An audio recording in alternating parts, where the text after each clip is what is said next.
જીભ વગર જેનું ઉચ્ચારણ કરી શકાય એવી સાર્વત્રિક ધ્વનિ ઓમ છે. ઓમમાં 3 ધ્વનિનું સંયોજન છે, એ, યુ અને એમ. આ 3 ધ્વનિઓને સાર્વત્રિક ધ્વનિ તરીકે ઓળખવામાં આવે છે. એ, યુ અને એમ સિવાયના તમારી પાસે બીજા કોઈ અવાજ નથી કે જે તમારી જીભનો ઉપયોગ કર્યા વગર બોલી શકાય. જે બોલી શકતા નથી તે પણ ઓમ બોલી શકે છે, કારણ કે તેમાં જીભની કોઈ જ ભૂમિકા નથી.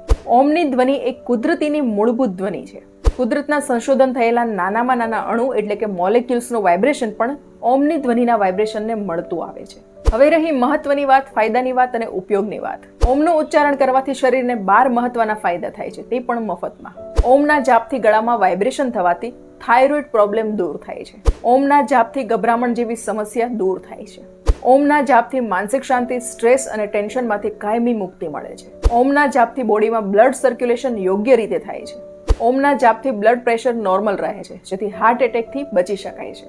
ઓમના જાપથી પેટમાં વાઇબ્રેશન થવાના કારણે પાચન શક્તિ મજબૂત બને છે.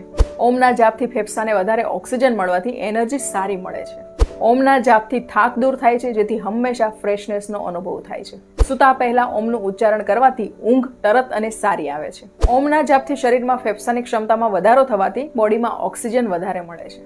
ઓમના ઉચ્ચારણથી સ્પાઇનલ કોર્ડમાં વાઇબ્રેશન થાય છે, જેથી કરોડરજ્જુ મજબૂત બને છે અને તેના કારણે કમરની તકલીફ દૂર થાય છે. ઓમના ઉચ્ચારણથી બ્રેઇનમાં વાઇબ્રેશન થવાથી એકાગ્રતા વધે છે અને માઇન્ડ પાવર વધે છે.